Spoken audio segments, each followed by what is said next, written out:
Some of these don't. Yeah, not you. Who's missing from this? Nobody. It's just Ilar. She's praying. She's praying to Harzinger.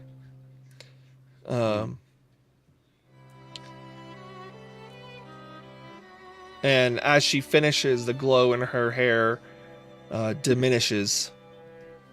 And Echo, since you're over on the wall and you're slowly waking up, you would hear Amon Tark's voice, because that is some trick.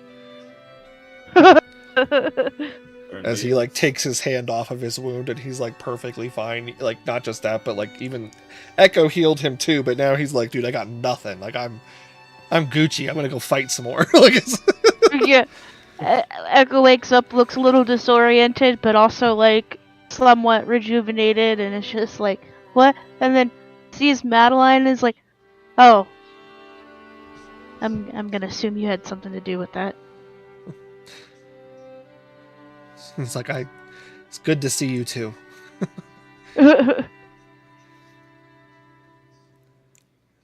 She's like, that's all the help I can spare or that I can offer right now, but at least you'll have more men to help. Yeah. And all the men that are wounded start like sitting up and like standing up from their cots, or they're laying down positions, and they're like examining themselves for like all their wounds being gone and stuff like that. And they look over at Elena, and Elena's like, you heard the little lady. If you have strength to help, there's plenty of rubble to be moved over there. You got time to And all lean, you got All time the to soldiers clean. start like marching out. Echo will get up and walk over to where the group is and where Madeline is, and then saying hello as they approach, and then they're gonna look to Madeline and ask, obviously not today, I'm guessing based off of what you just said, but would you be able to help people out the same way you helped out Slate? She kind of like looks down and like sadly starts shaking her head. And she goes, there's too much of it here. The more there is, the more my power lessens. See. It's a presence thing. Dominating energies, or whatever you want to call it.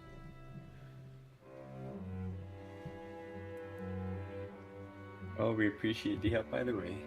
Yes. Agreed. She goes, there were Glad more this of whole- you, weren't there? There was another... And she goes, the guy I gave the gun to.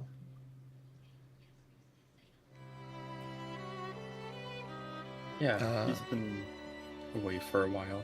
Not... And then she looks over Yeah. at Cheske and she goes, and your friend, he's not here either. And she's like, did we lose them? She's No. referring to me. She's referring to Misu. Yeah. I don't even know where he went. He'll say. Yeah. Somewhere. He's around. He's with us, look. Josuke will just chime in telepathically to Misu. He'll be like, yo, where you at?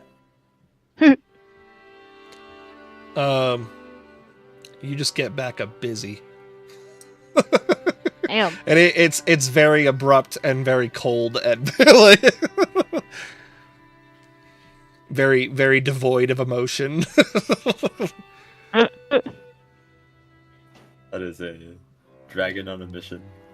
It is a dragon who's grieving, and the Yeah. only way to process grief is by helping as much as he possibly can.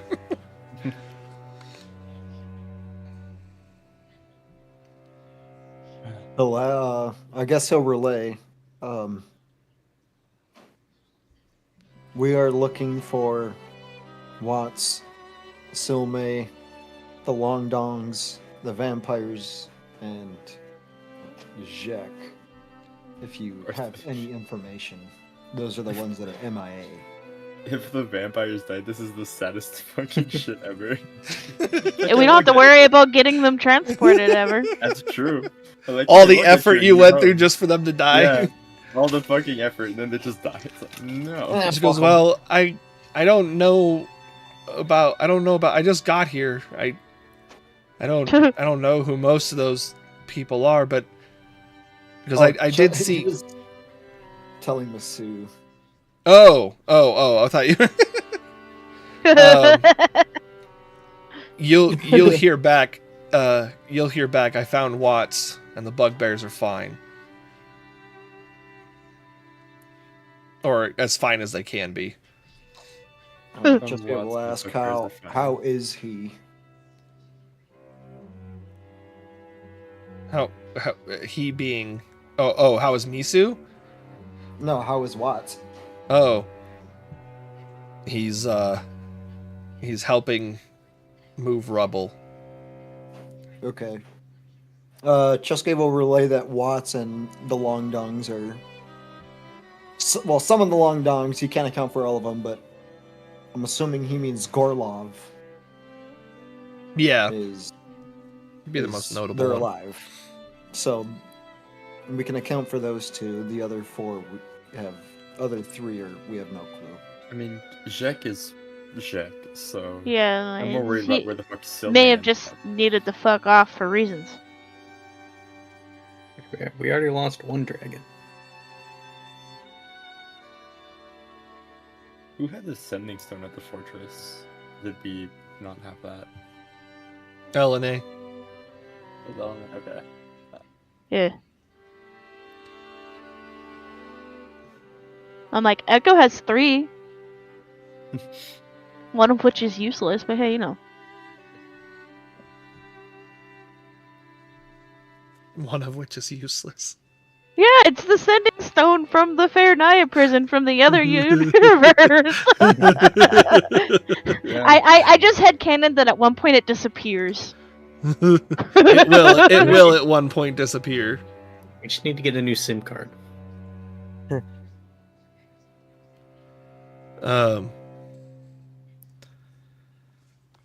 LNA's like, well, healing aside, you probably, because I know that all this just happened, take time to grieve, but you've probably got decisions to make. So we can handle things here, we can handle cleanup. I'll give you a tally when I've got it, but you should all recuperate and figure out what you're going to do now. And she looks she looks at Kylam and what you're going to do with Jestar.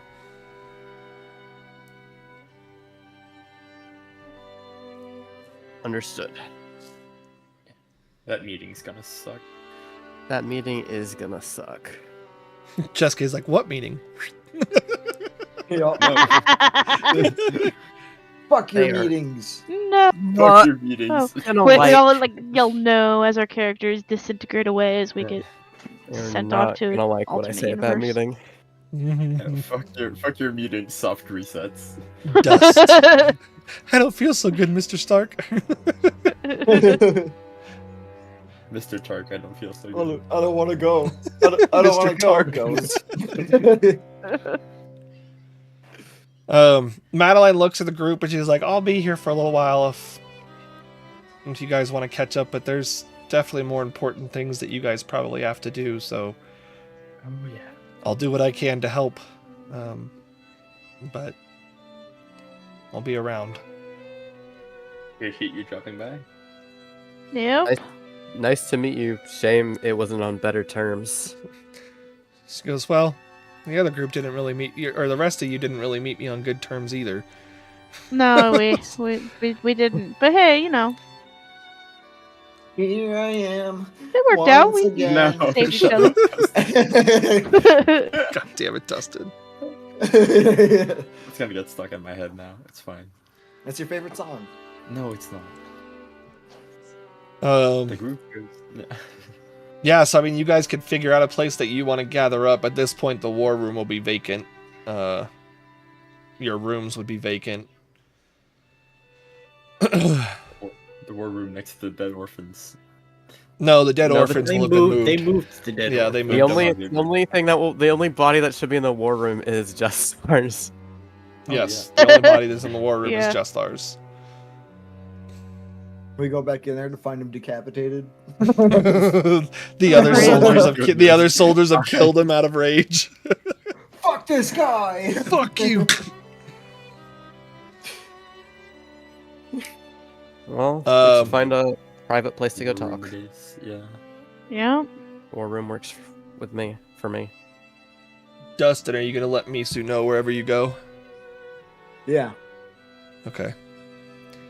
He'll just respond, coming. Hang on, I'm coming. Giggity. Yeah. And then he Stick arrives. tongue out. Giggity. So, do you guys meet in the war room, or do you meet in one of your rooms, or where do you? War The room. war room sounds fitting. Yeah. Okay. I guess we Right, don't really have Oh, Slate? to have. Aw, just our dead music is damn. too God damn, it's fucked up. Yeah. So you guys gather up in the war room. Misu's not that far behind. He kind of walks in, as you guys do, and just finds some rubble and leans up against it. You can tell that he's hurting for the world. Hmm. So, first things first. Ilar, we should probably tell them about what happened with Thero. Yeah, that's fair. Oh. Hero was covered in the ooze and Aw, man.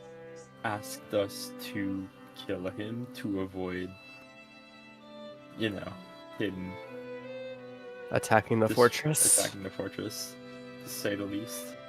Down goes another pillar as Misu slams his fist, just boom, like into an already collapsing pillar. It wasn't like a fully sturdy pillar; it was one that was already falling apart. That he just finished it, and We figured you all deserve to know what happened with Thero. Or I figured that. Although it seems like Damn. Ilar agreed. Oh yeah, Pharaoh and I started off this adventure together. that's true.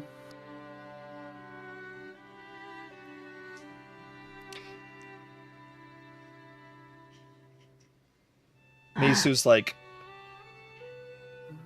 "This ooze means we can't bring people back." No.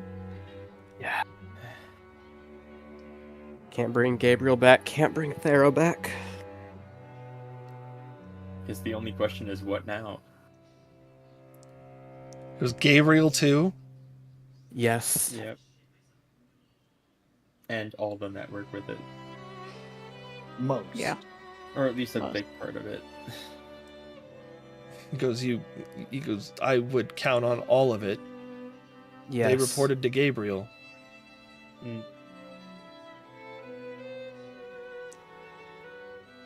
Do we have any dead outside of Justar that we can bring back? Someone mentioned Elliot. What's Elliot's condition? Well, Well, can I say he's crushed to death? Is probably is what I saw. I think. Is he? yeah. Yeah. Oh yeah. Yeah. His body is probably still under there, but Mm. crushed to death would be the, So we would need to Or excavate him was to see the status of his body. Yeah, and Uh, did do that. Berto, if someone, so I mean, I know that there's limitations with Raised Dead and what you would need to do a resurrection or true res for.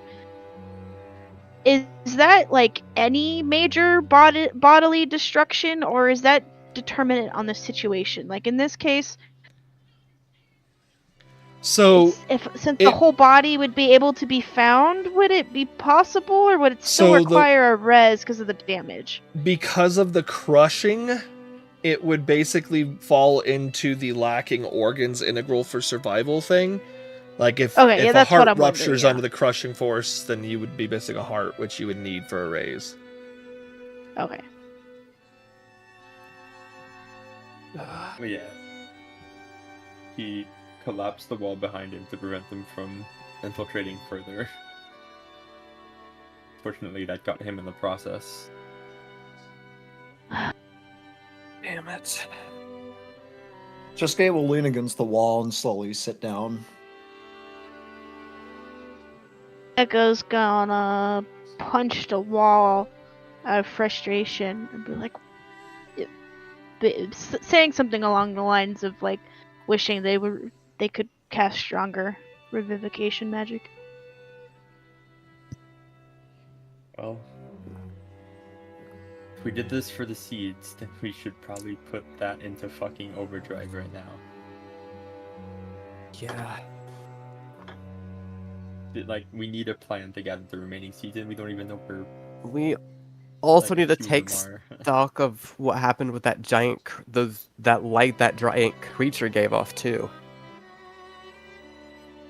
That's Out of whole. character. Out of Would character, Echo have what? seen that came from Dawn's sword since that Echo was looking that Oh, direction? the Tarrasque. I mean, the right. the creature was unmissable, and yeah, I would say that you were all witness to where it came I mean, from. But you would also all know. Well, all of you were there when all of you that were there when the card was pulled. You would know that that was an artifact given by the deck. Yeah, we just didn't know more Yeah, as much about yeah. it as Dawn. And yeah, Dawn had even said that, like, she had even brought up that she hears the sword speaking. So, like, so it's Oh, and- I didn't know she had said that in character. yeah, because Okay. Ilar identified what had clarified what intelligent weapons can. So as far as Ilar was concerned, it was just an intelligent weapon, not a Yeah. creature storing a soul or a sword storing a creature's Yeah. essence. What the hell was that creature? A Tarrasque. Misu just I may says have from been the wall. Yeah. May have been a Well- bit wrong in my assumption that it was just an intelligent weapon. That seemed to A hold bit a bit more more of than an that. intelligent weapon. Besides what the creature we just saw, what's a Tarrasque? A creature capable of massive amounts of destruction, but I've never seen a Tarrasque that can shoot energy beams from the spines on its back. It's usually a non-magical creature. Well, I Oh, great. suppose it So- would probably be also unusual for you to hear about Tarrasques coming out of rapiers. He nods. We've got a worse apocalypse on our hands. I can see if Morin or Jacques knows anything about it. Mm. But I don't know. At least probably a good start. Yeah. And we're just not gonna I think we're just not gonna have a good idea on the damage it did until we hear or see it firsthand. Yeah, probably. Misu goes, the damage it did? Did you all not see a glow that could be seen all the way south of the forest? Because you don't just get glows like that from a small pothole in the earth. That thing was capable of destroying a whole city. That's what I'm concerned about. Did Ek get a response back from their parents with the sending stones? Based on what time it is, Jesus. probably not, because their parents would be working. Yeah, So- you remember how Echo has anxiety, right? Hey, fair enough. Nuked by a Tarrasque. Well, Yeah, I'm Echo's not gonna be getting like- nuked by a Tarrasque.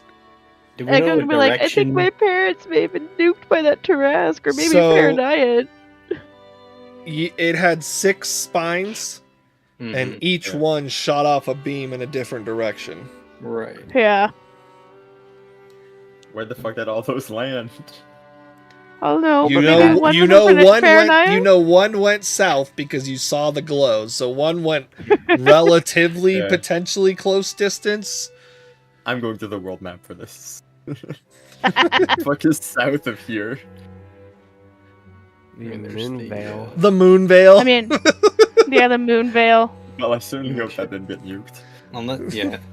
At least Faranaya is not to I our mean, south. Ezelos is kind of southeast. Oh, whatever. Yeah. If it went 6 different directions, then Yeah. Could have gone anywhere. Yeah, There's- the Could've. only one that you were able to track is from the glow you saw from the south, because the other ones went up into the canopy, like they Yeah, pierced you the couldn't see canopy and went after, different yeah. directions. So It just you're left not even 6 100% giant sure what holes in the directions canopy the other for ones us. went. Echo looks up over to where those 6 holes in the canopy are.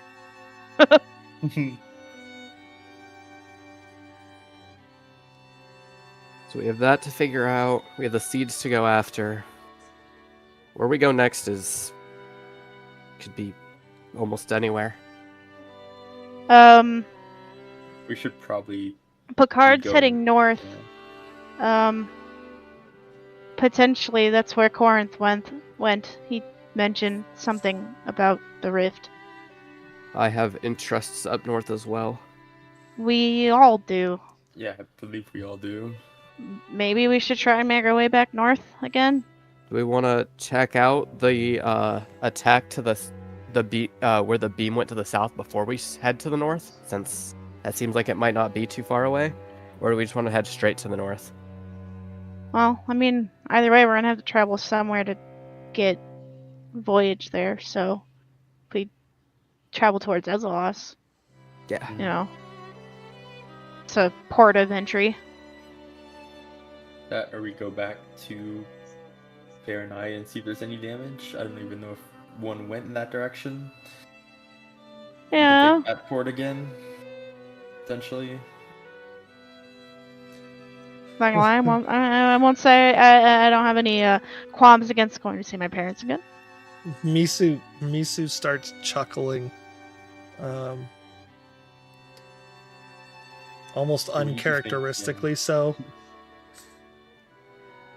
And before he eventually breaks out into like an uncontrollable, almost like hysterical laughter. Uh huh. Okay.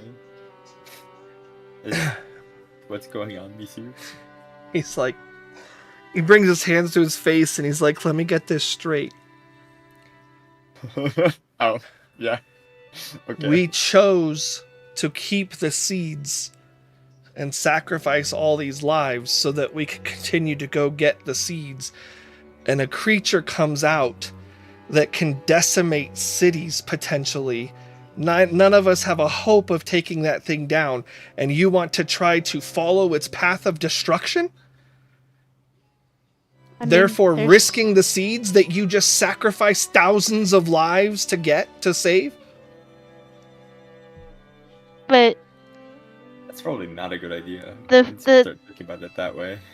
Vesuvio might be up north. We have reasons for the seeds to go He north goes too. north, sure, but you guys are talking about going to explore south, going to Fahrenheit to check on destruction. He goes, none of that matters. You've made it abundantly clear that none of that matters.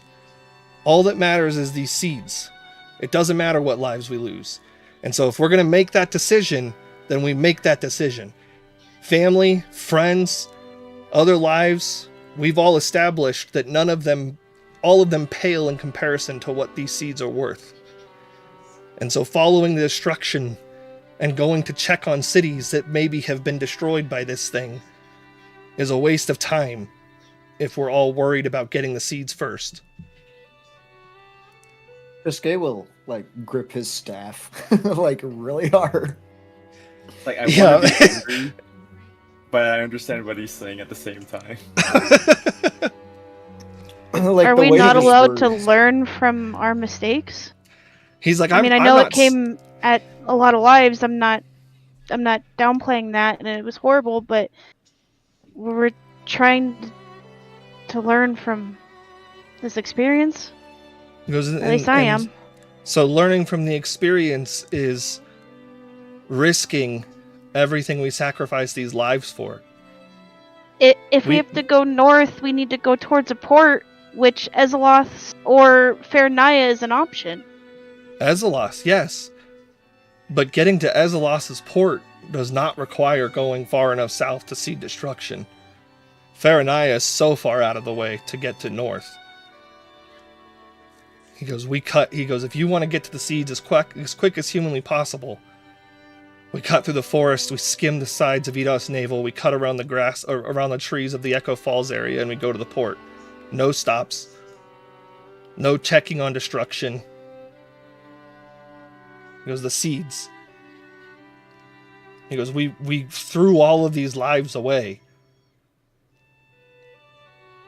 And we damn well better make it worth it.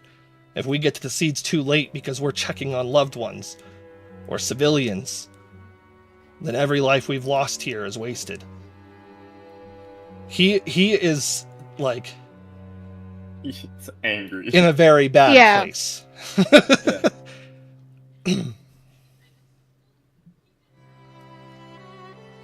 But I can't yeah, I mean, what he's saying is at least somewhat reasonable.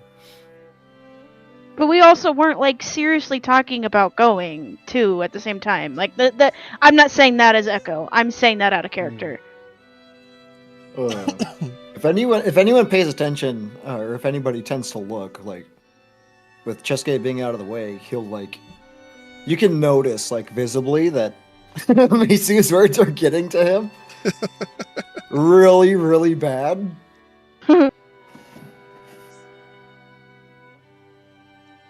This is the path if this is the path we chose, then yeah, it makes a lot of sense to just go for the seeds as fast as possible and I don't even know how to say this part, but Figure the rest out later. make the sacrifice worth it. We better not lose any damn more time, any damn more people before we get to those seeds, and we better get to them first. Because if Ceslor puts a hand on one of them, then we'll need to go attack Ceslor anyway for the seed.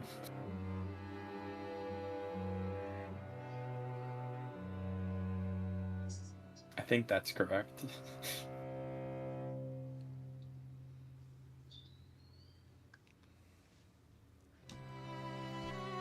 And if we're going to go attack Ceslor for 1 seed, then we could have just attacked Ceslor for 4 seeds, you know? So at this point we need to just focus our effort on getting the seeds.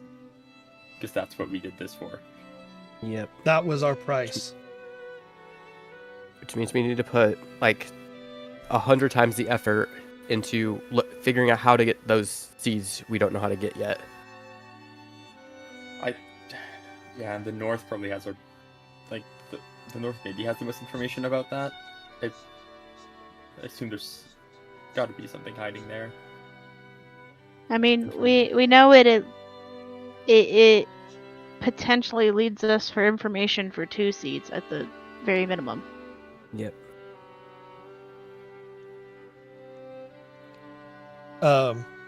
Misu goes, Chesuke, take out your map. Chesuke will bring out his poorly wrought map. He's like, Misu's not even looking at you. It's basically like a Chesuke, take out your map. He's not even acknowledging Chesuke other than to be like, and he traces, he takes it from him and unfolds it over collapsed rubble. And he goes, if you want the directest path that gets us the most information and the seeds at the same time, he goes, this is what we do. And he traces a finger, and it's basically... Here, I'm gonna just... Draw on top. He goes, we take this to the dock. Uh-huh. We go up, along. He goes, we hit Oros. We get the seed there. The Grand Speaker in Faranaya said that there's another sanctuary in Oros. Potentially information on the other seeds. We hit it at the same time. From there, we go straight north. Yep. He goes, that's the least amount of time. But, and then he kind of slumps back afterwards. He goes, I'm not the leader. He goes, I didn't make the decisions. He goes, but as far as I see it, we all chose what the price we were willing to pay for these seeds was. And we've paid it. And so we need the seeds.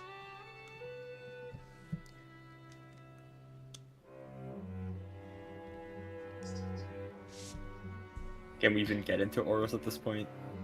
Yeah, Is it, that's like, my can we concern. realistically get into Oros? We have to. I Yeah, and think if- Dawn will be able to get you guys in. I don't know about me getting in. I may have to wait on the boat. If we can get one of us in, we can get all of us in.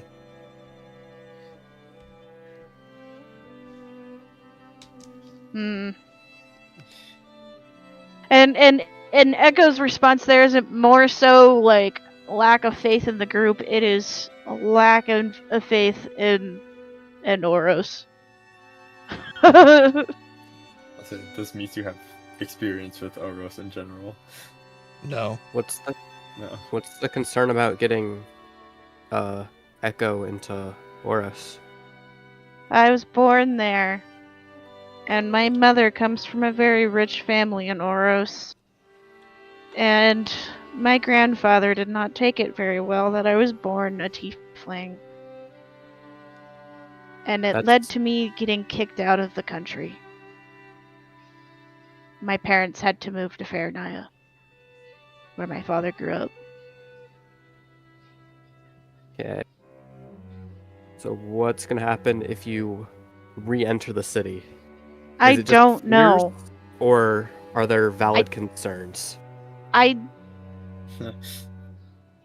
My mother has said my family is dangerous, so I have no idea. I have no concerns if I have to be concerned about my family killing me. I have no concern, or I have concerns if I can even get in the city. I don't know. Like, I may be over worrying about nothing, and they don't give a shit. But if they do, we need a plan.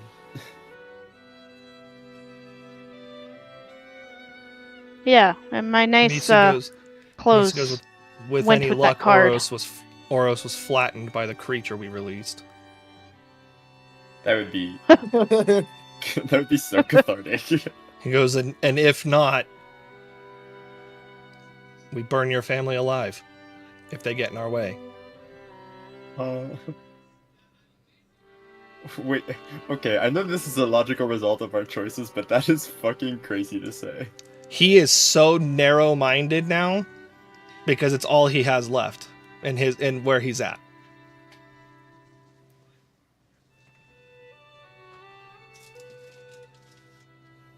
Yeah, To him- Echo doesn't To him, Echo's family know how to is respond no to mo- that.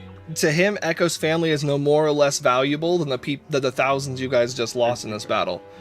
So, if we're gonna put the stock of people's lives against the seeds, which I know was not people's intention, that's just Misu's interpretation of the intention or his thought process as far as this is what we're doing if we commit to this.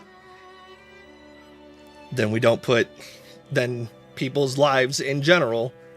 The individual's life is worth less than the price of getting the seed. We will have to figure out a plan to get into Oros on the way to Oros. Misu's entered his dark emo era. We had one. I hope you guys are ready. Oh, Chesuke will reach into his pocket and pull the Fates card out. are we doing this? Everybody's distracted, so nobody's actively looking at Chesuke. I Yeah, think the no. only one that might potentially notice is Ilar, and that's unless Chesuke's trying to stealth his way through it. But He's not gonna be stealthy. I mean, if he notices, he notices. I don't know if you want to. Whatever. I'm distracted, so I would say at least have -5 on that. yeah, you're passive even with distraction. You're You gonna see notice. everything in this room, even when distracted, Felix. Even if I see I see everything. Felix may as well be the Eye of Sauron right here. Like, right? It's So to give you a little more into concept of what he's thinking, so as he's sitting there and listening to the entire conversation on the ground, he's thinking about how Misu has changed and how he thinks that somebody else's family is more or less cannon fodder to the amount of lives we lost, and he thinks about how he's just starting to not care while caring about our decision that he made. and kind of putting to the point that if we're gonna do this, we need to just full send it to the point where he's just not gonna be Where nothing himself. matters. Yeah. Um, Where we're not even better than the Empire for like just Yeah. oh, we're gonna fucking scorched earth this fucking And that's- strategy that's- to get to see. Yeah.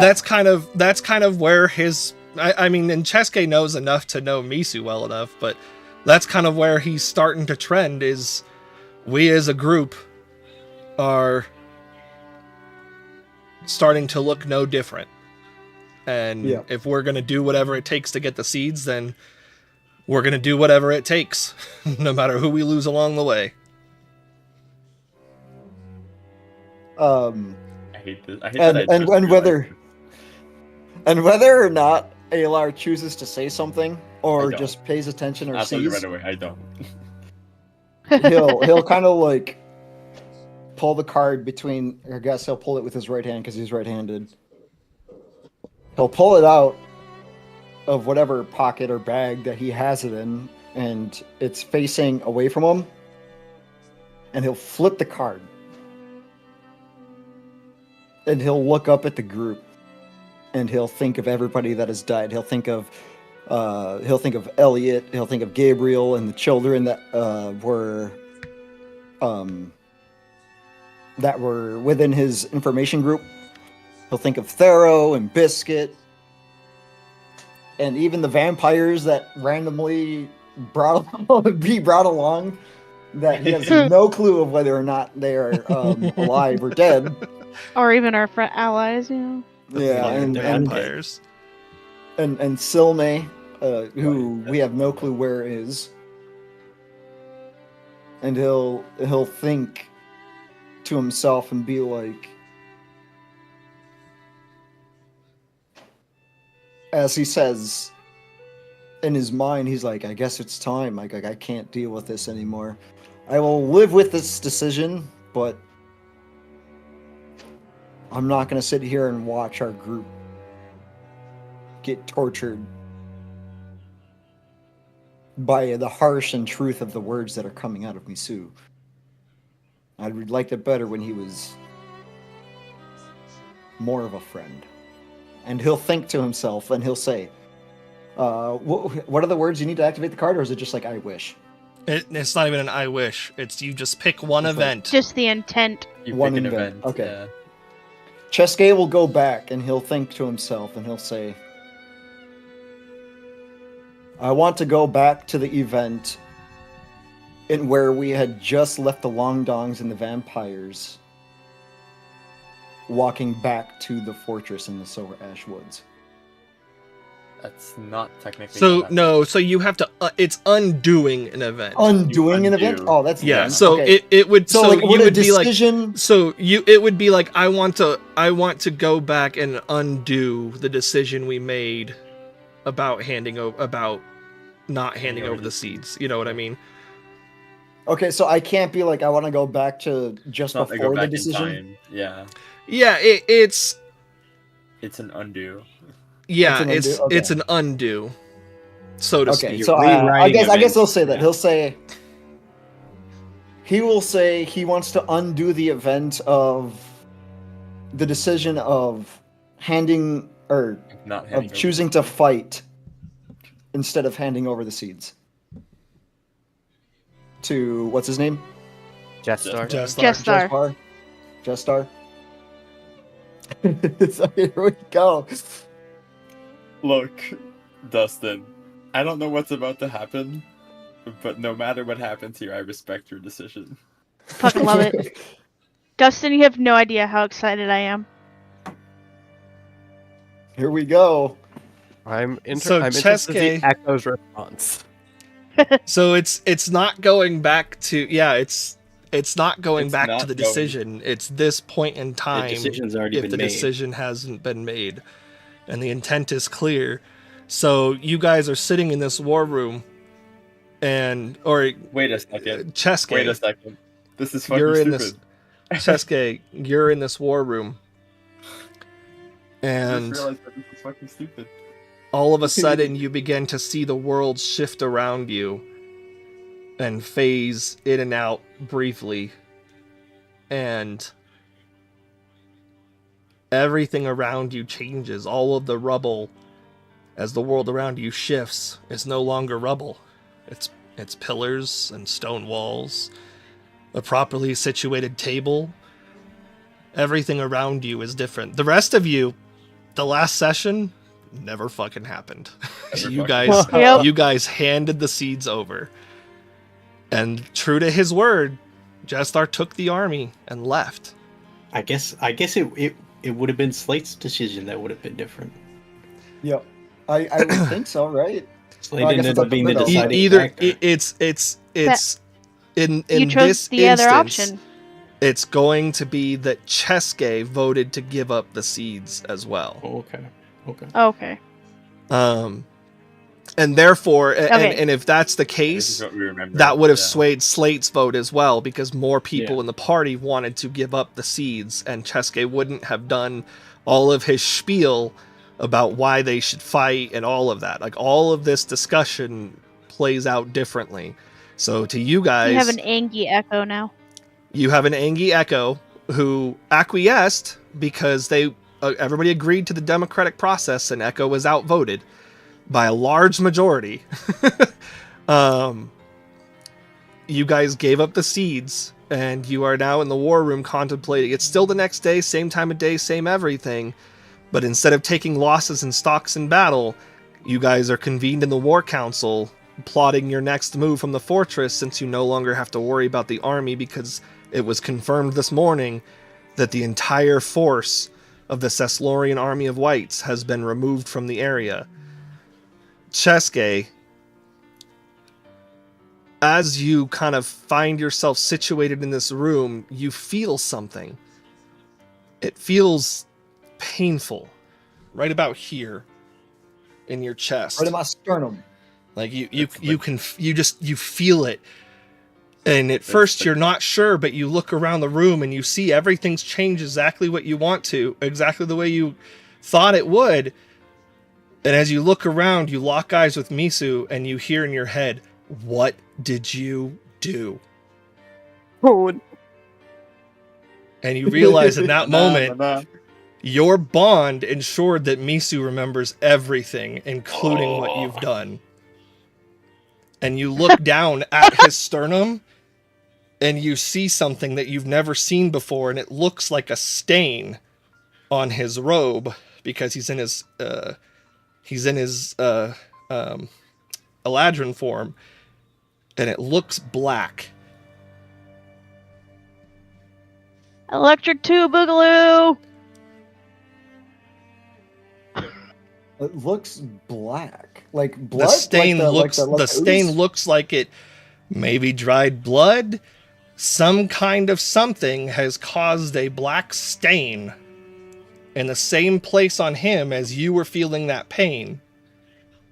I'm going to punch a wall. Oh, shit. Let me just And remove yeah, the you wind hear seed him. from my You hear him inventory. in your head. What did you do? Give He me doesn't the say it out loud, smoke so nobody potion else hears back. it. It's just you. But you know full well that Misu is 100% aware of everything that's happened. Hmm. Okay, so last session never happened. No. I have to delete my notes. Time to delete Seed of Power Wind from my inventory. Bye. Do you want to put those somewhere else, Berto, or do we just delete them? The Seeds of Power? Or just put it at 0 in my inventory? Yeah, put it at 0 in I- your inventory. Okay. Oh, I just deleted it, but you know. Or it's you can whatever, I delete it. can That's look that's back fine too. Jeez, out of character. I'm just assuming it's because of the bonds work, huh? Huh. Like in character as well. Yeah, I guess- in character, you could make me an insight check if you'd like. Sure. Do we recover any resources from this decision? Yeah, oh yeah, you guys are. We It's didn't as if spend the any battle never resources. happened, so you didn't spend Yeah, any right. resources. Minus, I think. Oh no, because Echo wouldn't have spent the sending either. So We didn't have our Yeah. heroes feast either. yep, no heroes feast. Oh no, the heroes feast. No, would we have had gone the to- heroes no. feast. Yeah, because Okay, it Echo already had said the happened. heroes feast would have been before you guys went in for the night and stuff like Okay. that. Yeah, So it even would if have been Jestar before we had even said- talked to Jestar. Yeah, and even if Jestar had said, "Okay, we have a deal, I'm leaving," Echo probably would have done it in preparation in case he was lying. Yeah. So that's even fair. if it was after, it still would have been Okay. done. How do I re-add that? What did you do? Go I ahead and don't- just delete this list of dead. Hold on, I'm waiting on the inside. Hey, they're all now. fine now. So, my spells are technically not prepared correctly because, I was like, oh, we're probably going to have a long rest. And then I didn't have spell slots. So I was like, oh, I'm just going to pre-prepare my spell list for tomorrow. That's fine. And then fates. You're not. You're unless y'all Yeah. get into a brawl, which you'd have literally no reason to do. You're not going to fight today anyway. No. I guess what's the fucking plan now? You I'm should wait- be I'm able waiting to for Brittany to scroll tell me. up. Echo yeah, goes to their room and Lex, sends you a can- message to If you someone. guys scroll up through the chat, you can add any potions that you've used and stuff like that Yep. Yeah. from last session, Is because there they're all still a they're all Tarat? listed in there. You just might have to The scroll battle away. didn't happen. The battle Was it Yeah. a superior or supreme? I don't remember. You used I'm the scrolling up. Connor. You used the Unless- supreme. Supreme. I see Unless supreme used by Dawn- you. Unless Dawn went out and harvested a bunch of rabbit deer souls, we're all right. The Actually, Tarat no, will I be wouldn't have a redeemed 6 later. Do I have to go to the Emporium sheet? The Or the- importer sheet. Oh, Emporium I sheet. got a Okay. potion of healing back. Where is it? Where'd it go? I need Oh, to yeah, the make three a dots, note duh. that this was the choice that was made. Again, First up, uncharted waters. Uncharted waters.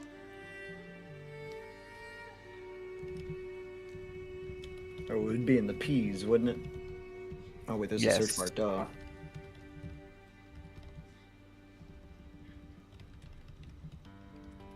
Oh wait, what am I doing? I didn't hit the arrows. But no, that means I'm never gonna remember what I did. Oh, all the funny stuff. There's no roleplay combat. We're gonna have to explain this to Alex later. Yep. I think that'll be pretty easy to explain to Alex later. Yeah. Hey, I also Hey, kind of you've I got also your- kind of you've got your prepared. rapier back. I kind of prepared Alex a little bit too. Yeah, Alex will have the rapier back. Nat 20! Nat 20! Nat Oh 20! wait, Chesuke knows that the rapier.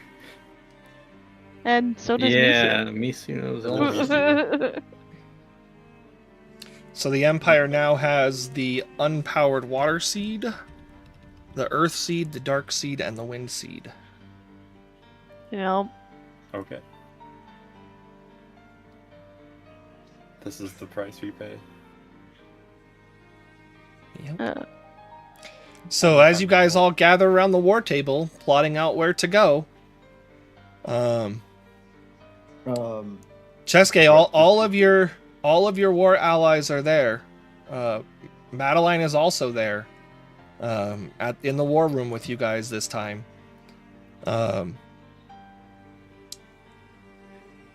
And they're all just kind of like looking at each other and looking at the map.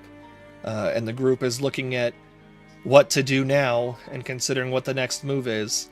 And Fuck, I want to check out the dungeon so bad. But I don't know Oh, about the dungeon. my insight check, by the way. oh, your insight check. Yeah. So your draconic bond with Misu essentially forms a link where, I mean, you guys are bound by fate together, to some extent, Bound by fates. and so the fates, what it did to you, it did to him. As far as what's on his chest, you're not sure. There was obviously time and universe implications last time you guys messed with fates, last time you guys did time travel stuff. But you're not sure. And he's definitely not forthcoming. He's he's looking at you, and you couldn't tell physically. So like nobody else in the group, it just looks like Misu's looking at Chesuke. But you feel it, Dustin. Misu knows what happened. He knows that the only way that you guys could be where you are is if you did what you did, and he is pissed. I can imagine. So much for I imagine he was accountability. pissed before And this so- wonderful thing happened to them physically. And so, Well, now we have Chesuke, for you, it's kind of like it's kind of like muffled at first, but then you start to hear, and he actually opens his mouth and looks at you, and he goes, "Yeah, what do you think, Chesuke? Where should we go next?" And you hear Misu ask that. And he kind of like looks back down at the map and kind of brings his hand up to his chin. And he's like pointing at the different parts of the map, and he's like, well, you know, the north, originally we were gonna go up there for partially to restore the water seed, hopefully, but now that the Empire has it, is that really much of the main direction there, or would it be worth going to Oros first? Because I don't know, information wise, the north still might be the play. And he's talking to everybody at this point, but kind of more pondering out loud. Chesuke will, so after hearing what he had said, how is Chesuke standing? By the way, where is he positioned? You guys would be kind of like all standing over the war table, kind of like looking at it. You know, the way you would think that generals would kind of be hovering over their battle plan. Okay. So everybody's kind of circled around the table. So not just your group, but you know, everybody else as well. The only ones who probably aren't standing are Watts and probably Madeline, because she can't see the table anyway. She's too short. So she's just there He as a doesn't have a listener. high chair. Short. Chesuke will kind of take note from what happened from the previous reality and the events that had occurred, and kind of go for what Misu was saying. He'll say going to Oros first and checking out basically their their You motherfucker. The Platinum Sanctuary. yeah, the Platinum Sanctuary in Oros, and figuring out where the other seeds are and gathering information there would probably be most notable.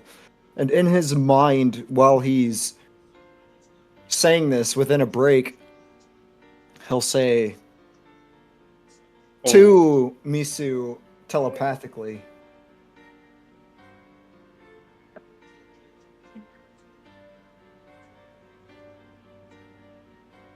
he said, he'll say, I finally understand what it is you meant.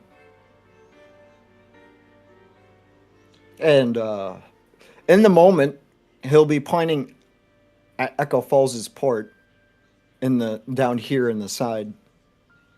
And I guess he'll finally like streams of tears will just fall down his face. He'll be pointing and saying, going to Oros and figuring everything out there, while also claiming that seed will more than likely be our best bet, so we can get information.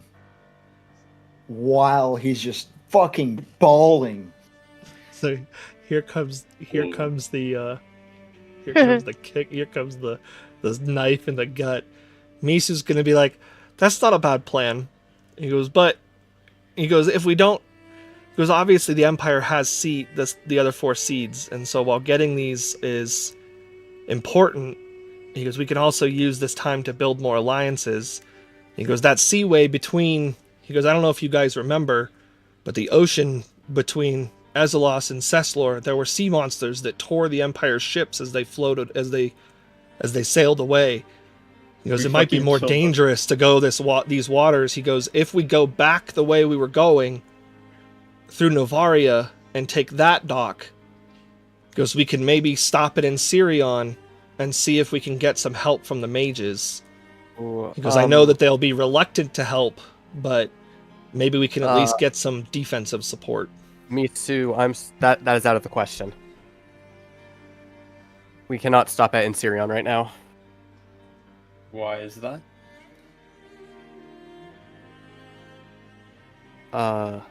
Because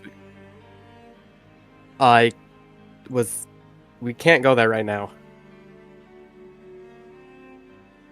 Can I insight whatever the fuck Callum's doing? Yeah. He seems uncomfortable well- at least, but I think there's something. He else. completely ignores your telepathic message, by the way. And he's No, doing this. He's doing this defiantly, and you know it. He is being petty as fuck right now. You are hiding something from me, and I don't like it. Chusuke will quickly, well, not quickly at, Birdo, real quick. How much time did we get bought? When we departed after giving the seeds, did he tell us how much time we have before the No. next invasion? No? He didn't. He told you that he was taking his army and sailing away with it. Like Okay. he was leaving. And you know that you at least have enough time that it will take for Ceslor to get another military formed up and across the ocean. Okay. And to his point, you guys don't have any seeds. There's not really a reason to come after you now. Yeah. So you probably have about as much time as it would take you to locate another seed and for them to find out about it, Is... at the I can't least. remember. Okay. Going back to what the insight was, I'll pause for now. I just kind of like,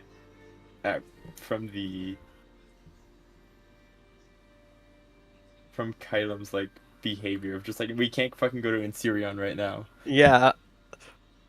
There's no I guess time it's the to first time Kylum has really been against a decision the group is talking Yeah, about. that's fine. Yeah, Yeah. and Kylum had mentioned that. I thought Kylum had mentioned that the tower was tied up in something, but it was kind of just glossed over as a Yeah. Yeah, it was a briefly like, oh, they're busy like doing stuff. nobody yeah. dug into it or anything like that. So this is the first time Which, anybody's I mean, like dug none of us into really it. had really need to.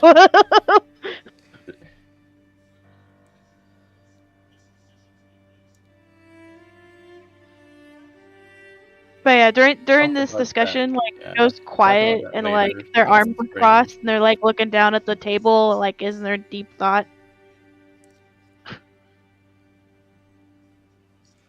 No, Misu's like, I'm also curious as to why we can't go to the tower. I have a letter to give to Jacques or whoever the fuck it again. Yeah. Yeah. I have a letter to like go and hand over there, and I've been told it's from what I remember that's pretty fucking important. So should probably at some What- point head there and We- mess with whatever Yes, shit they're we doing. can go there at some point. We just can't go there now. But why is it not like why can't we go now? Or like why We're can't going we? anyway. The tower is tied up in something. They need What is it they tied need up in? they need time to deal with it, which is why Misu they goes- advise you to go further north to try and help them with what they're tied up with. Misu How goes, they well, tied up- it'll be at least a few weeks for us to walk to Novaria, let alone get back down to the other side of the port. Wait, but why the Is- fuck is the tower like? Wait, why is the tower like all like caught up in the north shit now? What's happening there? That's A lot. Cesspor apparently. towers are sending people north, and that might have something to do with what's going on at the tower. Chesuke will add, well, what about Ermathylis? What about Ermathylis? Hold on. What- Isn't that They're- place got people? They're destroyed. Chesuke will shake his head. Oh, that's right.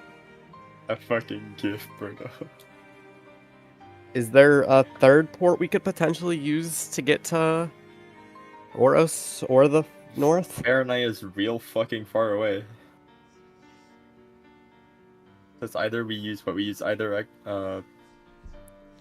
Echo Falls, Irma, or Jesus. None of these options are good.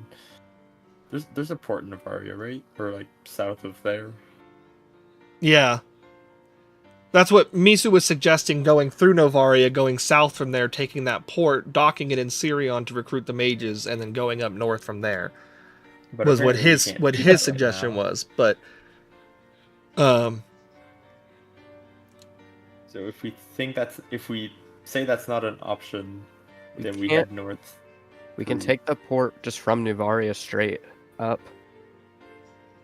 And go back to Sirion later. Echo, you would know that. No, you can't.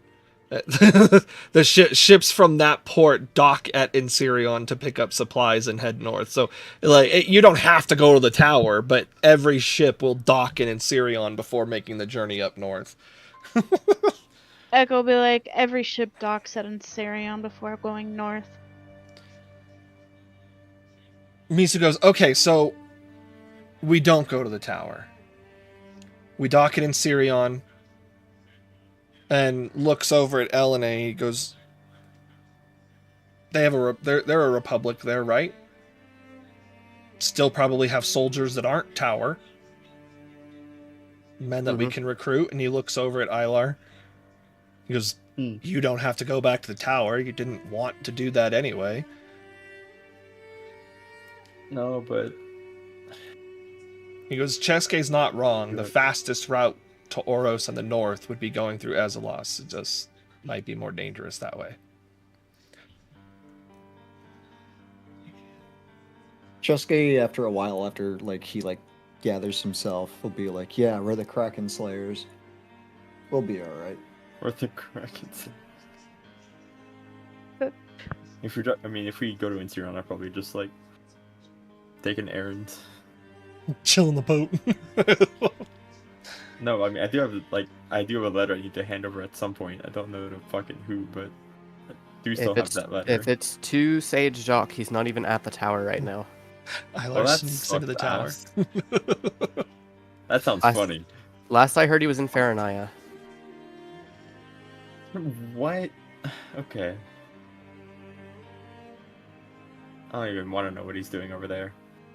But doesn't sound like Insirion's to play right now anyways. Thero goes, "What about the cannon?" Wait a second. What? Cannon? Oh yeah, the cannon.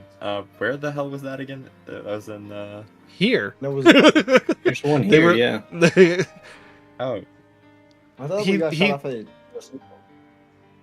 um, Well, he it was looked- still landed being the fucking- constructed oh, yeah, the last one time we over were there. here.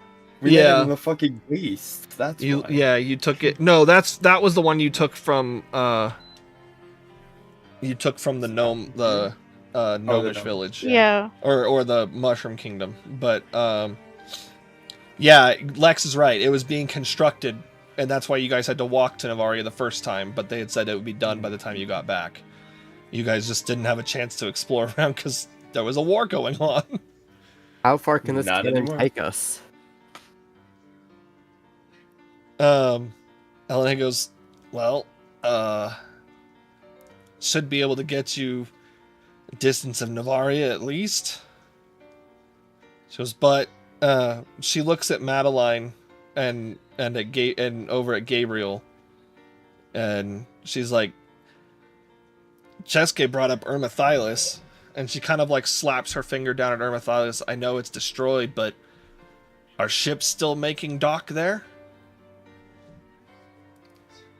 And they Madeline and Gabriel kind of look at each other, and Gabriel looks back and he looks at the group and he goes, "As far as I know, Orosian ships are still stopping there, at least for giving the crew time to rest on the way down, fix the sails, that kind of thing." Okay. Thero that's also goes, an option. "You guys can all cannon up to Ermathylis and take a ship from there. Hopefully Certainly there's seems one." like a very fast option. Would be a shorter trip. But we can't Cheske's up- just listening to all these people who were dead give advice and input. Oh yeah. I also I- love how like Echo's mad at the group for giving away the seeds, and the first place that we're thinking about going to, like major place, is Oros. Is it-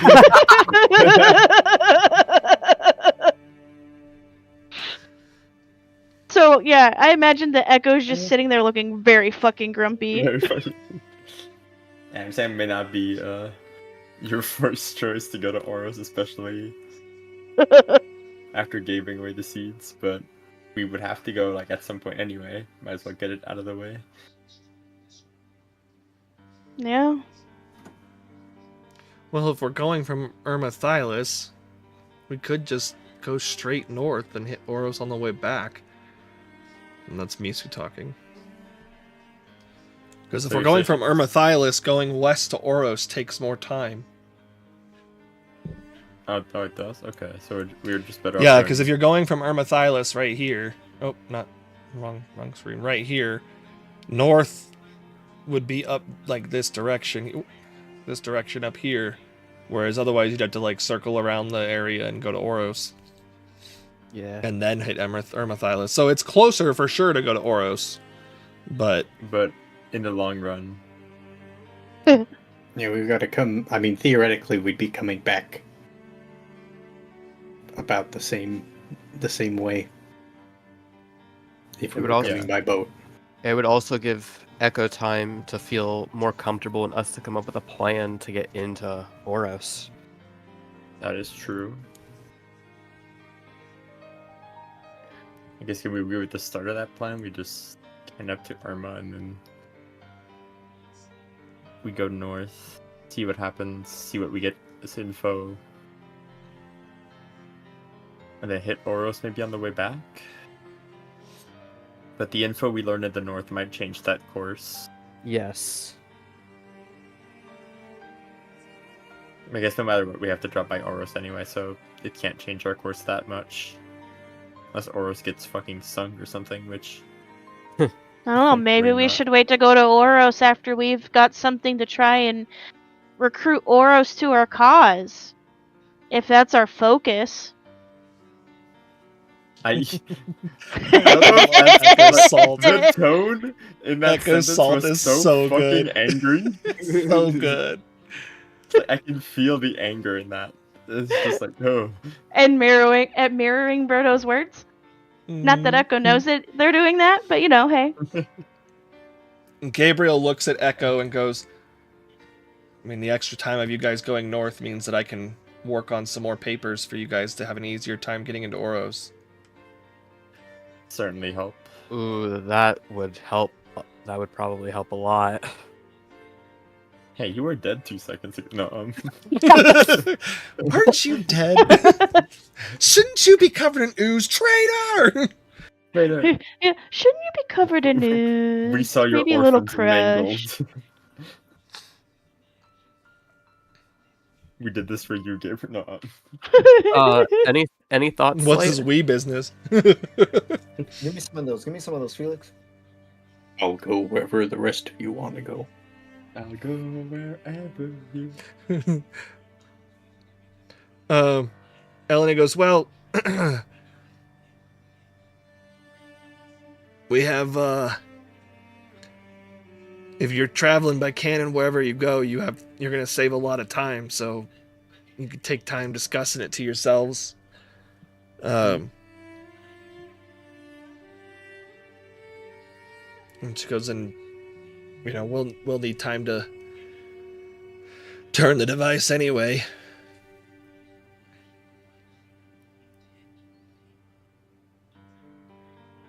Dawn shifts uncomfortably, but won't speak right now. Alex was like, Dawn doesn't want to go north. But Dawn will go if Too the whole group bad. votes for north. I think I think going north now is pretty much... If Yeah, Insurian's essentially not an option and we can't get into Oros, then the north is... It's either Oros or Ceslor. And we're... Hey guys, let's go get back to siege with our army now. No. This is a good No, idea. no, no, no, no, no, no, no. I They'll think that never would be the expect only. this. I They'll think that never would be the expect one this. thing Dawn disagrees with more than the North. Would be going to Right. That's marching right. a Front great double attack on Cesslor. Cesslor. That's your only option. We just start like, oh yeah, we saved our army, so now we just strike back, even though they just offered a deal for us to not Sorry. lose lives. They'll never expect it. They'll never expect it. It's the stupidest fucking plan. Elena's like, well, Picard headed out this morning, said he was heading north anyway. So Oh, if you guys head up that way, you'll probably catch up to him pretty easy. Though he also took the cannon, so he's got time ahead of you. do we have any clothing that are more suited for us to wear if we head north? No. Wait, if he went north, wouldn't the cannon already be facing that way? They wouldn't need to move it. Yeah, Elena was saying you'd have to recalibrate if you guys chose, like, depending on where you guys go. You might have to. Oh, okay, gotcha. I mean, Echo did buy winter clothes in Fahrenheit, but they all And- got. Yeah, I think everybody We got has replacements. everybody has a set except for Echo, right? We, Oh, no, we even got, Echo we got a got a replacement. replacement. We got Yeah. one in Navaria, I think. Oh yeah. I yeah, right. I don't, Yeah, Kylum does. yeah, you don't. You'll need one. which is why he was asking. Yeah. We'll He's have to thinking. give you some. Misu goes, I can keep you warm. And he kind of like, small, like little like smolders of fire come out of his mouth. Okay, that was kind of hot. Anyway. It's fire. It's Shut fire. up, Slate. Damn. Ilar's saucy too. Even though he Others- got his way.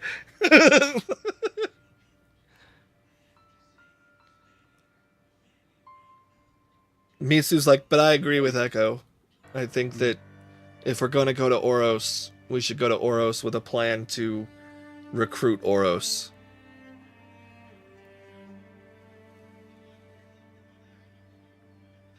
How would one recruit Oros? I know very little about the city.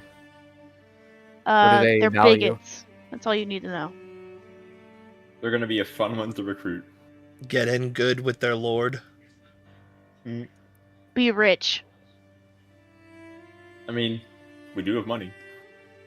And don't be born a tiefling, you know. That helps. So how are we going to convince them to join us when they know that they're going to have to work with tieflings and other races that aren't just humans? No, see, Enough money? great question. I've Um, read about Oros. My knowledge is very limited. I've never interacted with the people. Elena Yeah. goes, My Elena mom goes, would know more. Oros was the first spot Cesslor tried to invade. They have as much cause to go to war against Cesslor as any. They just currently think that there's no reason to come out of their defensive hole.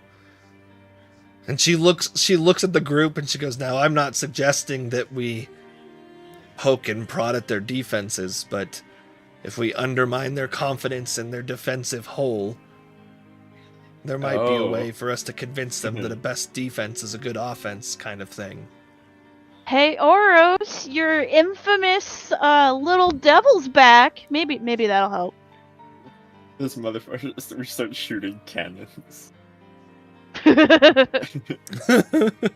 See, where's your defensive line now? raise a flag Raise with the- Echo's yeah. face on it. And they just blow up and shit. I'd be so good. Yeah, that'd be hilarious. Also, just so you know, that was not in character. As well. But definitely something Echo would do in character. Oh yeah, I would be 100% behind that. Well, talk it amongst yourselves, and she kind of like looks at everybody.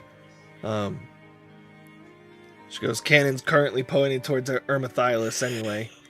If that's the route you're gonna take, then we'll let you take that, and then that'll be an easy one. But make sure you're sure of where you want to go." And she looks towards kind of the rest of the council that aren't you guys. She goes, "We were bought a lot of time and we had to give up a lot to do it. And she goes, I think it's best if the rest of the resistance doesn't know what we gave up to do it. Agree. But for now, let's focus on ensuring that we take this breath to shore up our numbers. And she looks to Echo, or she looks to Echo kind of sad, and then Amontar kind of like speaks up before she can, and he looks at Echo and he goes, "Do not fear. You've already all done incredible things. I have no doubt that you'll be able to get these seeds back." Like, killed all of you. No.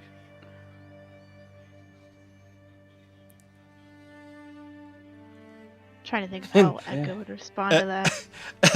Echo just hears a slight little, like, it's a really whispered kind of comment, but it's like directed toward Echo and near Echo, and it's coming from Misu, and he's like, "We've already done it once before." All it took was traversing realities, but we got one. Yeah, Echo just kind of like looks over at Misu real quick, just confused. He's just giving them like this dead stare. Yeah, like it makes Echo immediately turn back around to look back at Amontark, like, oh shit. Like that was an uncomfortable look. They're like, I hope so. I just hope it wasn't the start of us just continuing to turn our belly to the Empire. If we do this right, it's probably the last time. It better be. And Elena looks at the group and goes, "Well, we've all got work to do while they figure out their next steps." And she looks at Gabriel, she goes, "Let's get more word out. Despite what the Empire wants to frame it as, we can frame this as a victory with no loss of life to us. Nobody has to know any different. We were able to turn them away without any loss. And I think that's worth sending that news out. It might help bolster our numbers if people feel more confident in our capabilities. Don't you?" What? And Gabriel hops out of the chair and goes, "Yep." What's our recourse if it's found out somehow? I don't want the faith in our soldiers to dwindle. It won't. She goes, "Most of our men don't even know that this is about the seeds." That is true. The seeds are pretty well kept secret for what it's worth. And those that do, they trust us to make the decisions. We'll do a little, and she looks over at Gabriel again. She goes, "We'll do a little propaganda work. Don't worry." Your little word engineering.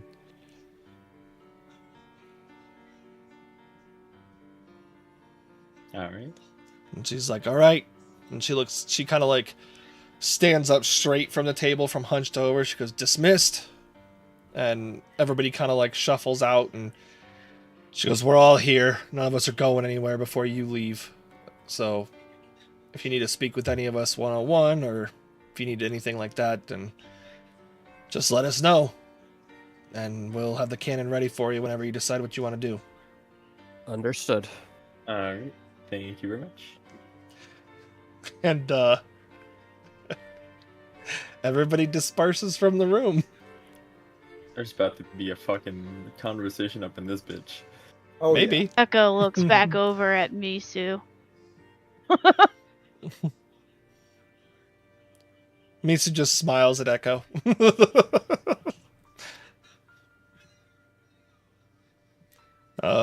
But yeah, everybody disperses. So Okay.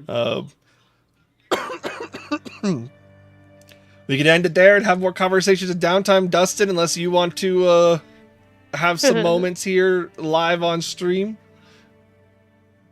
Yeah, no, okay, so Chesuke, real quick. I'll try to make this as quick as possible because it's almost, midnight for me? Which is fine, but...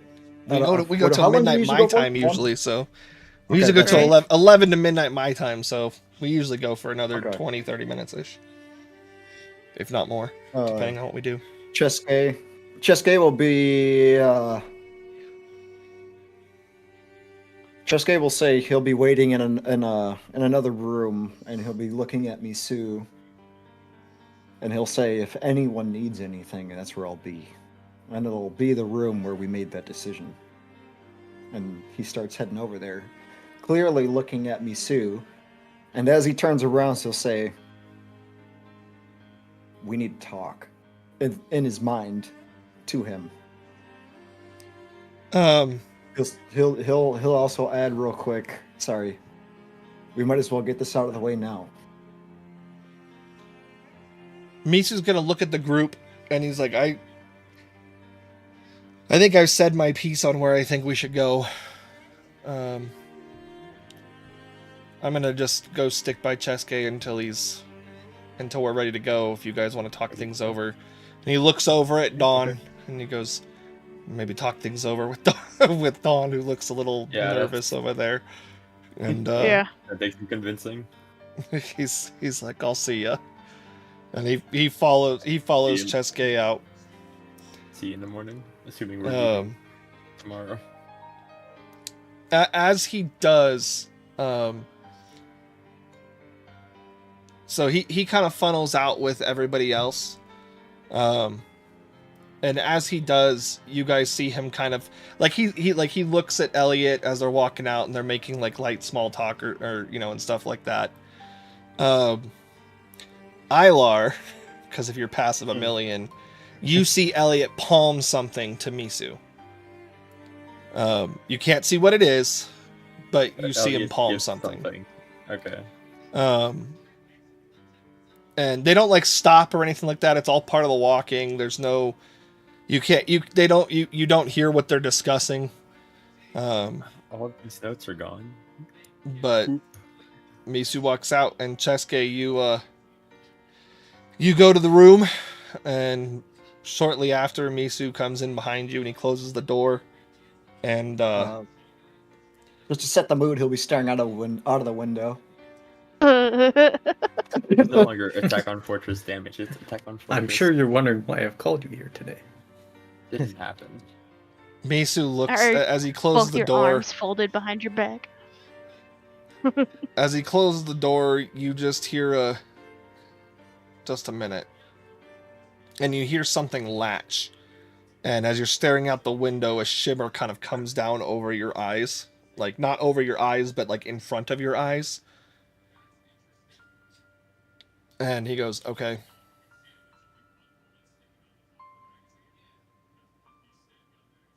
He goes, talk. Oh.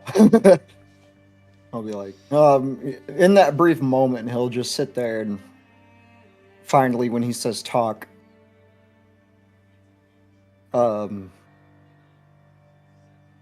say,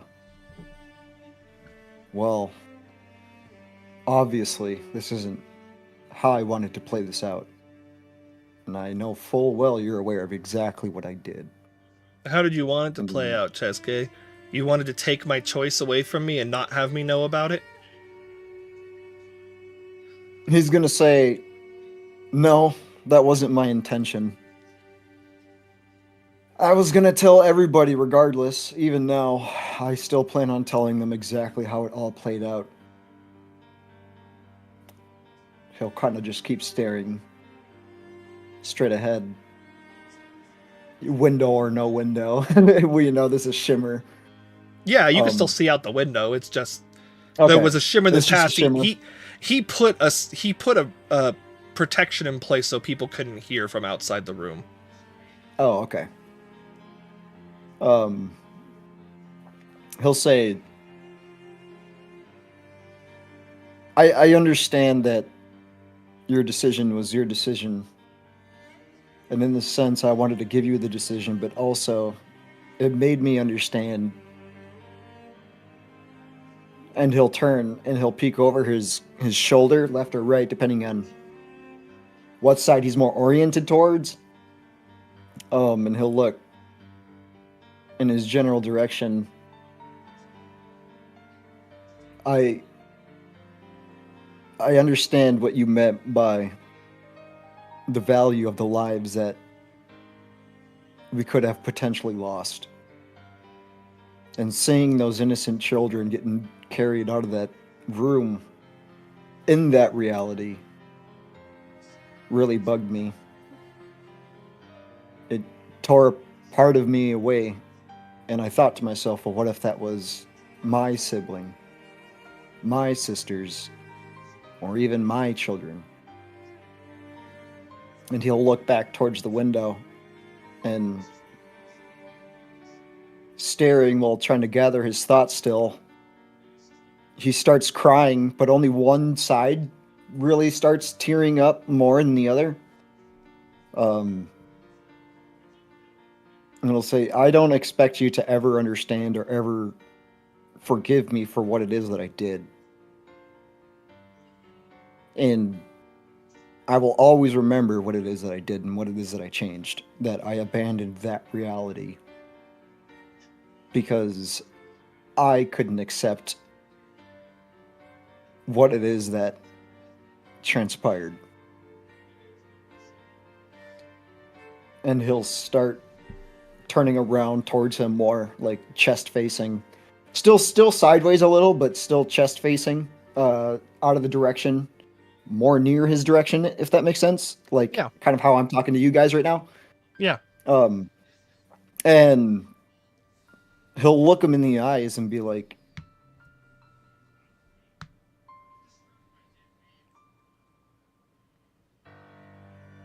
the input that you really gave, I really didn't value because I put my own selfish feelings ahead of not just logical thinking, but everybody else's feelings and how they would play out in the future, and giving them more of a peace to fight and even see their families a little longer, more than I really even gave them the chance to. Now, I'm not going to say that their families are here, but with the more bigger the war effort and our raid size when we were to go invade, should we invade, just having them be able to send a message to their families and telling them that they even love them is more of a value than I could imagine. I don't even know where my family is in this reality, or the reality before that. I don't know if they're safe. I don't know what they're doing. I don't even know if they're alive. Still staring in his eyes, he'll let out a sigh and say, I'm not asking you to forgive me. I'm asking you to understand why I changed what I changed and did what I did. Not just for my own selfish gain and reason, but for everybody else's too. He goes, oh, so now you're noble? Did it bug you, Cheske? Did it bug you seeing dead children? Because did it bother you? Did it bother you so much that you feel that you're doing some great act of service now because you've given this reality another chance? He'll shake his head. He's destroyed. You're right. It really does bug me. He goes, good. Because it should bug you. That's how you know. That's how you learn. He goes, but it doesn't matter. It doesn't matter, Cheske, because this was a learning experience for the entire group, and you took that away from them. He goes, you weren't the only one involved in the decision to not hand over the seeds. It was growth. It was an opportunity for Echo, an opportunity for Slate, for Dawn and Kylum, who didn't vote at all. And yes, me and Ilar voted to give the seeds over, and we would be able to grieve. And now I can't even grieve, Cheske, because I live in a world where there's nothing to grieve for and no one who knows what they've lost. And no, you will not tell the party. That is not what we're going to do, because you're not going to saddle a party who doesn't know what happened with the guilt of what choice you made. This was your choice, just like before it was all of our choice. If you wanted them to bear that guilt, you should have let them be a part of the choice of whether or not we came here. But you took that from them. And so you're not going to let our friends bear the guilt of a decision that they didn't make because you couldn't handle it. So yeah, those dead kids should bug you. And I hope they do, because they're going to bug me forever, and there's no way that I'll be able to grieve them. And you feel this like energy kind of swirl around, like swirling in the room, and it feels dark. Make me an insight check. Yeah, insight checks. No. Nat 20. Nat 20. No. I know where it's going, isn't it? Oh, I might be losing my dragon bone. It kind of feels the way it felt when you were talking to Yuri in the caverns beneath the mountain. Like that same kind of feeling. Yeah. And he's like, it's not about forgiveness, Cheske. We're bonded. My job is to help guide you through life, and you've made a choice, and you and I alone are going to have to live with that choice. But you can't say that you get me now. You can't say you understand me now, because you don't.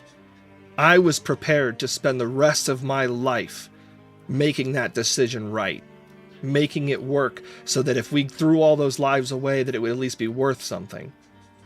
You ran. There's a difference. You don't understand. He'll nod his head. And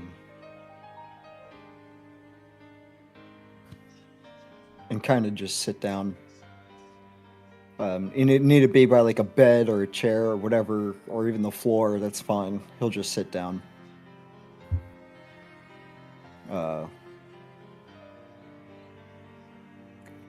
He's gonna say, obviously, you're not wrong.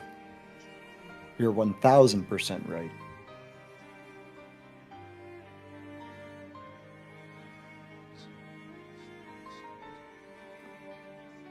And he'll slowly start to break down. And he'll, as the words come out of his mouth, they come out more of like a stutter. He'll be like, I didn't know how to handle it. You know, I mean, I can't think straight. Yeah, I'm being selfish. I don't know what else to do. You hear Misu let out a very heavy sigh, and you feel that kind of like dark energy kind of like dissipate, and like it kind of returns to normal, and you hear Misu's footsteps come over, and he kind of plops down beside you, and he goes, you know, and he sighs again. He goes, sometimes I forget that you're still just a kid. He goes,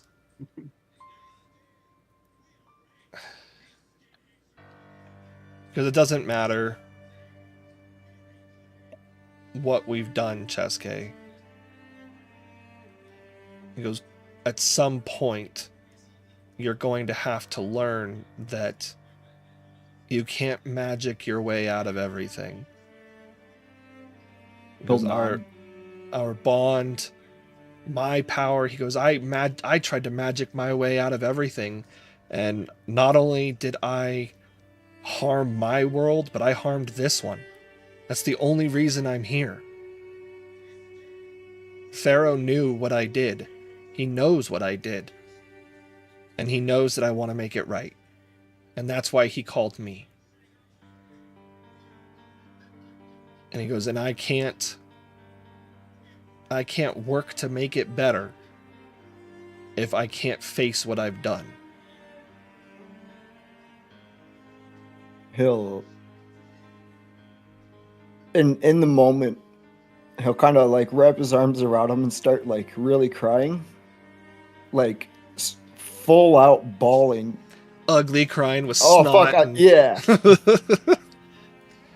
And he'll be like, "Oh man, I'm starting to get teary-eyed. God damn it! Oh fuck!" He'll wrap himself around Misu and really letting everything out. He'll say, he's like, I don't. He'll say, fuck. He's like, you're right. I'm just a kid. I don't understand that. You know, all of my actions have consequences, and that everybody gets a say, and that I should include everybody in the decisions that I make. And it sucks that we have to burden that the decision I made, even against your will be with us for the rest of our lives. And I'm never gonna understand everything that I took away from not only you, but everybody else. And I'm getting to the point where I can't do this anymore. He's like, I want to go home.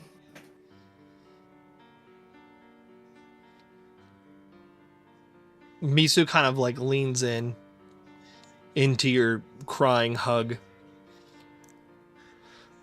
And he's like, Chesuke, don't you see? He's like, all of this, everything that's happening, how your home is now, you can't just go home. Even if your home was there, if you tried to leave now, abandon the group, abandon your friends, and just go find your family and try to spend the rest of your life hiding, you'll regret it forever. Because you can't run away from the decisions you've made. You can't run away from the pain you've faced.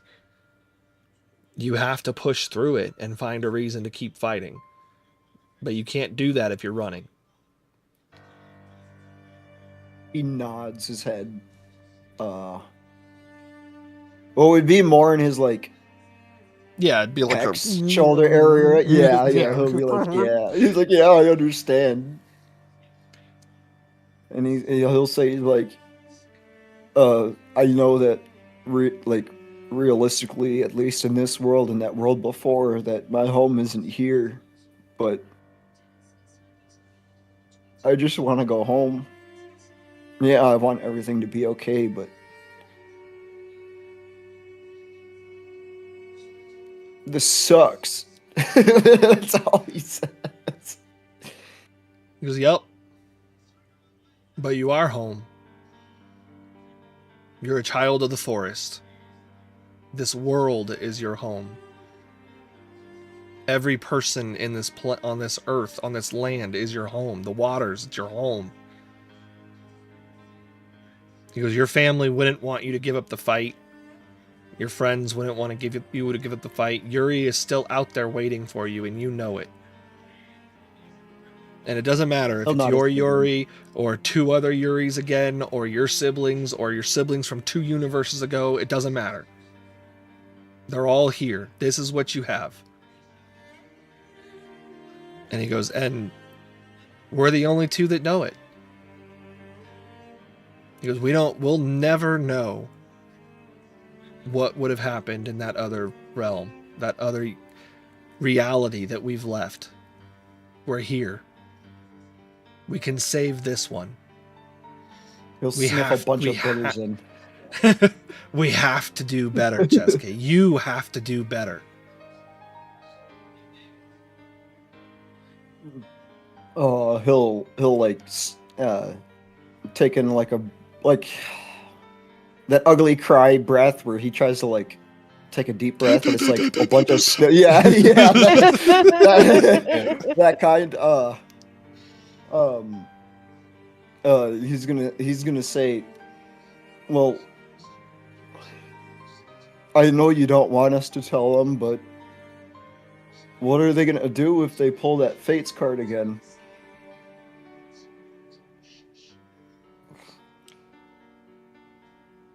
We caution them. That's all. And you don't have to say anything. They know. Everyone except for... And he even laughs. He goes, everyone except for probably Slate would know. Because that's why you don't mess with fate. You don't mess with time when you can avoid it. But we can't tell them, Cheske. He'll nod his head again and grip him a little tighter. He goes, we owe it to the friends we left behind, to all the people who died in a reality that still exists. We owe it to them to give this reality its best chance.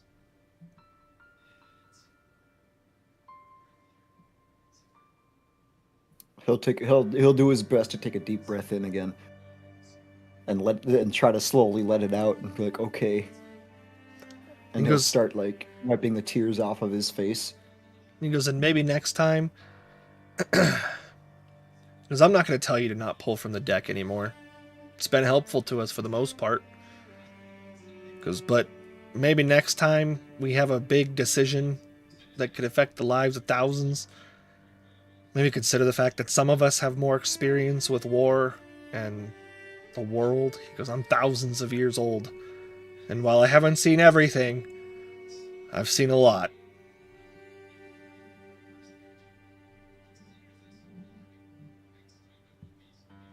While wiping like the tears and boogers from his face, he'll blow his nose into his cloak. So he hears just a big old, right, just that sound of blowing, and he'll use the other side and wipe away the rest of his tears, and okay, and he'll sniff in and let out and inhale and exhale a little more and say,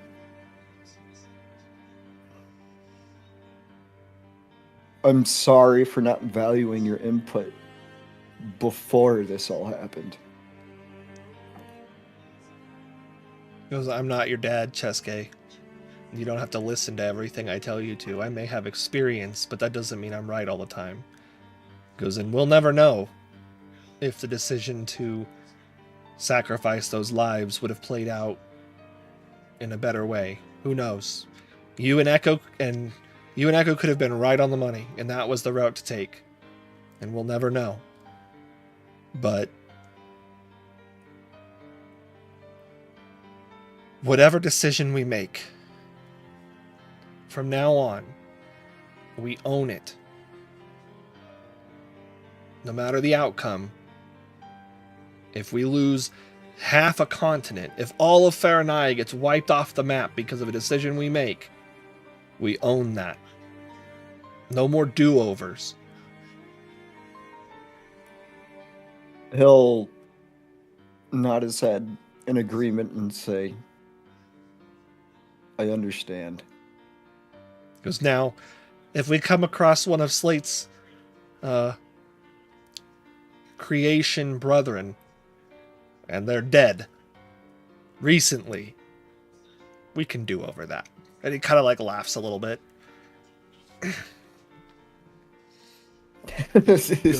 He goes, but no more do-overs for big decisions that we make.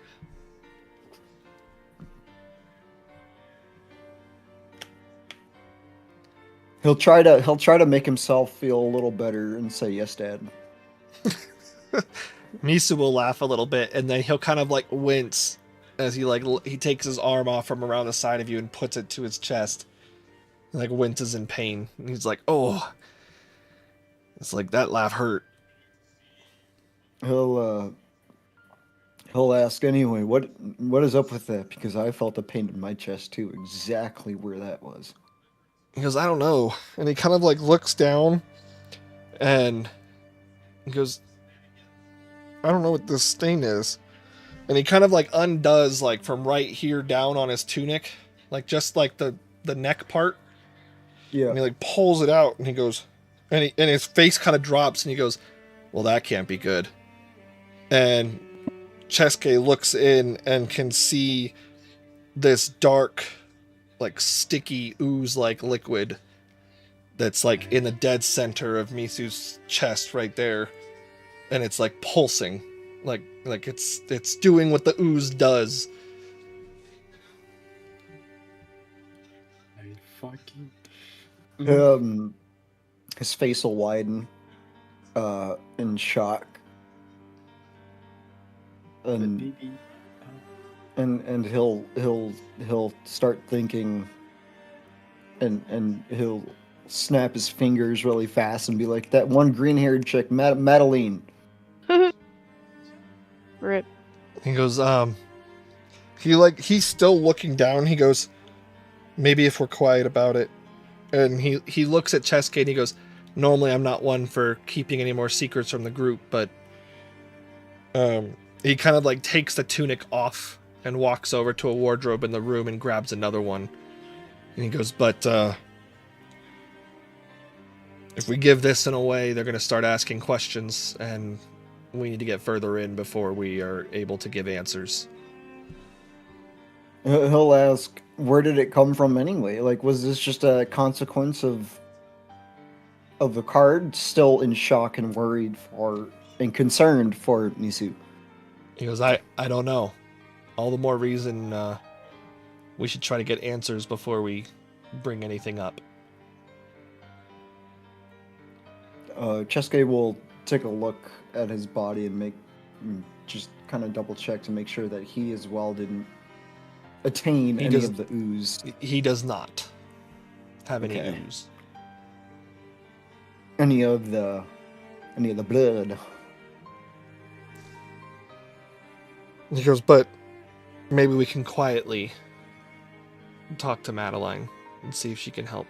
But for now, this one needs to stay between you and me. And he starts taking out more clothes from the wardrobe and starts like tearing up, like basically to wrap around. Yeah. He's like, this won't hold in dragon form, and I don't know what to do when I hit that point, but for now, at least it's here. We'll say, okay. I guess we just nonchalantly just kind of work our way around and approach Madeline.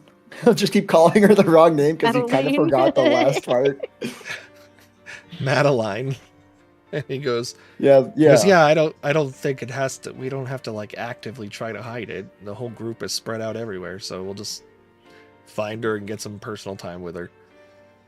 Okay.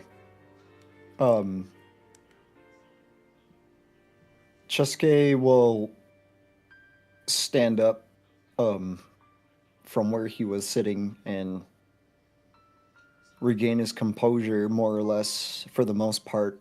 And kind of just take a few deep breaths and